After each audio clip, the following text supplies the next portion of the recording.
Всем привет! Я недаром добавила в свой мастер-класс это видео, которое, я как думаю, поможет многим вязальщицам.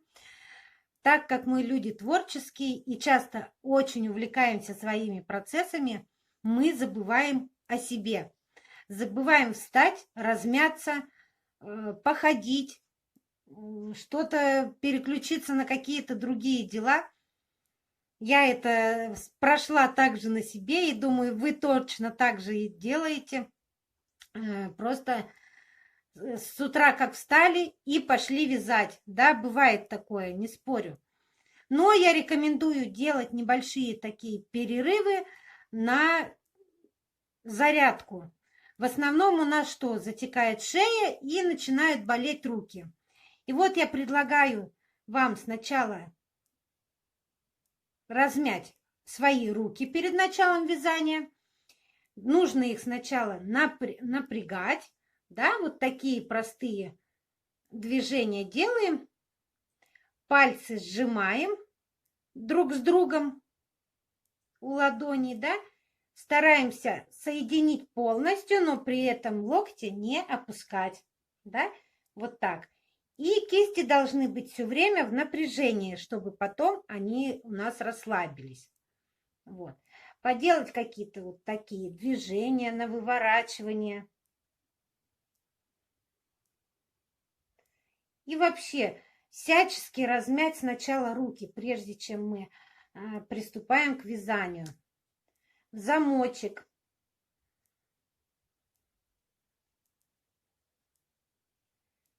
Сдавливаем с такой силой, стараемся как можно больше сжимать, чтобы кровь прилила к суставам.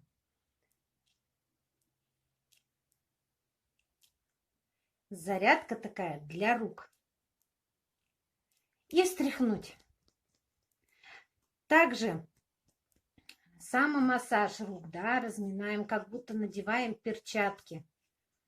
Еще есть такой крем, который содержит в себе сабельник или змеиный яд, вот, муравьиный яд. Также можно им смазывать руки перед зарядкой вот этой, чтобы он лучше впитался и проник в наши суставы, да. И вот такие движения туда-обратно. Ну, буквально хватит 5 минут, чтобы наши руки были готовы вязать много и красиво. Во время вязания мы наклоняем голову вперед, поэтому у нас затекает шея, вяжем, да, и в этом положении у нас фиксируется наша осанка. Плечи задираются вверх, голова опускается вниз, и поэтому здесь вот получается со временем такой вдовий горб его называют. Для профилактики и вообще, чтобы шея не затекала, советую делать упражнения по разминке именно шеи. Наклоняем голову вперед и назад, тело держим, спину прямо, голову и шею и плечи не напрягаем, выполняем так, чтобы было нам комфортно. Голову наклоняем вниз, опускаем просто подбородок себе на грудь и немножечко тянем саму шею, как бы вытягивая позвонок. Делаем это мягко и медленно. Теперь назад голову кладем как бы между лопаток, туда стараемся.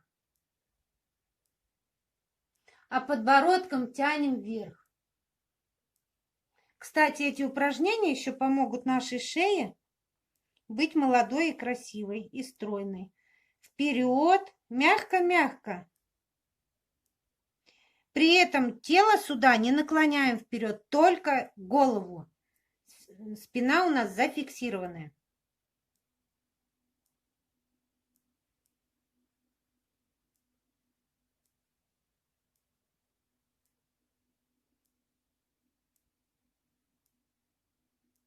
Постарайтесь потянуть именно шею, вытянуть позвонки, насколько это возможно, но чтобы было комфортно. Теперь делаем наклоны головой, тянемся ухом к левому плечу.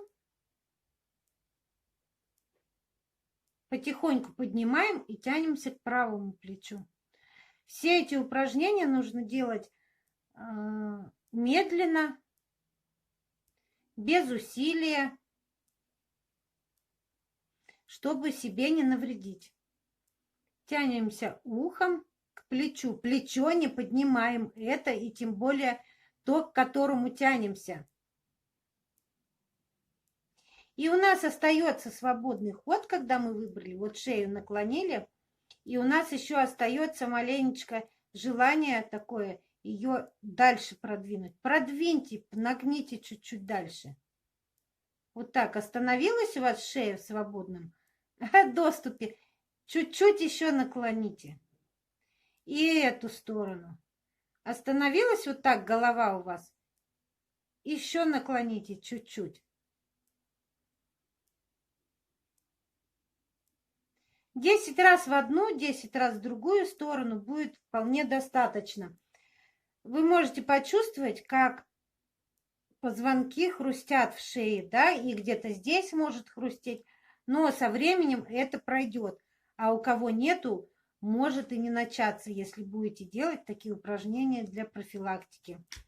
Теперь голову наклоняем также в бок, но как будто она у нас в чашечке. Как будто голова у нас находится в какой-то чаше, и мы и крутим именно головой.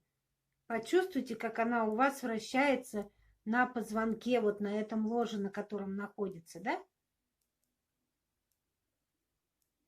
И вот так. Саму голову. Тоже 10 раз в одну сторону, 10 раз в другую.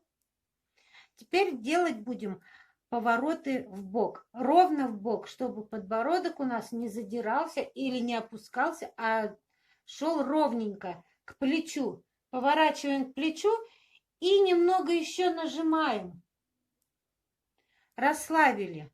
Потихонечку поворачиваем в другую и еще немного нажимаем. Почувствуйте, как она пружинит у вас, шея. Да? Вот. Вы почувствуете, как она может пружинить. Повернули и еще немного надавили. Повернули и еще немного надавили. Теперь нужно вытянуть шею, потянуться именно макушкой. Вверх, вверх, вверх, вверх. И опустить. Чтобы шея у нас как бы вытянулась, высвободила вот эти нервные корешки, которые зажимаются у нас. Потянули, потянули, потянули и опустили потихонечку. Все это делаем медленно. Теперь разомнем плечи. Будем делать одним плечом круговые движения, как можно выше задирая вверх, отводя назад, вниз и вперед.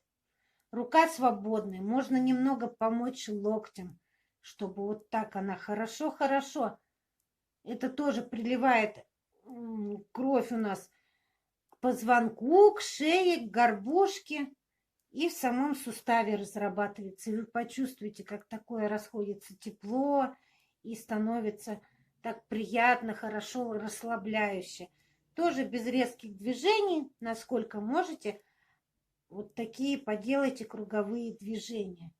Другой рукой, насколько можно дальше, ниже, вперед и вверх.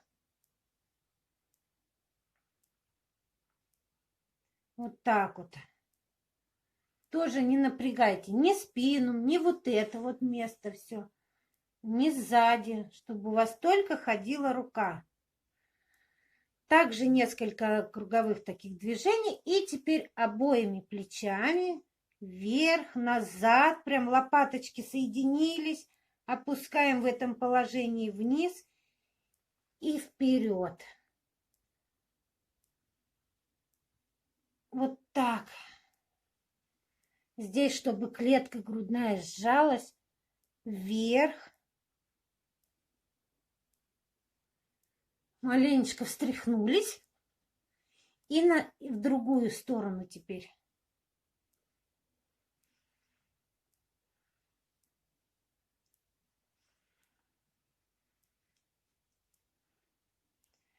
Вот таким образом. Теперь за локоть берем рукой, вот так вот за локоть. И заводим мягко руку себе за спину. То есть обнимаем себя. Немного надавили, не сильно, так как комфортно. Со временем старайтесь дальше это делать, нажим. Вот видите, я мягко так держу. И туда. И постарайтесь положить ладонь руки себе между лопаток. И придавить ее рукой. Поддерживаем локоть. Теперь мягко опускаем. И проделаем со второй рукой. Стараясь ладонь положить между лопаток. Спину держим прямо. За рукой никуда не тянемся. Только фиксируем руку другой рукой. Подержали немного. Почувствовали, как вот здесь вот все напрягается. В этих местах должно такое быть напряжение. Пообнимали себя и свободненько опустили. Чувствуется такой прилив тепла, крови. То есть очень чувствительно. Вот такая небольшая зарядка между нашим вязанием через час, через два будет нам в помощь для профилактики шейного хондроза и нашей осанки. Ну и вообще разминка полезна всем. Еще советую, когда вяжете, принимать какие-то такие крючковатые позы неправильные. Не делать такого. Ногу на ногу тоже нежелательно класть, потому что может со временем сместиться коленная чашечка, болеть ноги, застой в этих местах под коленями крови. Вот. И старайтесь выбрать такое место, в котором комфортно. Можно откинуться на спинку кресла, допустим, или на спинку дивана, если невозможно такое неудобное положение у вас, то подкладывайте что-то, подушку под поясницу. И желаю вам всем крепкого здоровья, вдохновения и очень красивых изделий. И чтобы руки ваши не болели.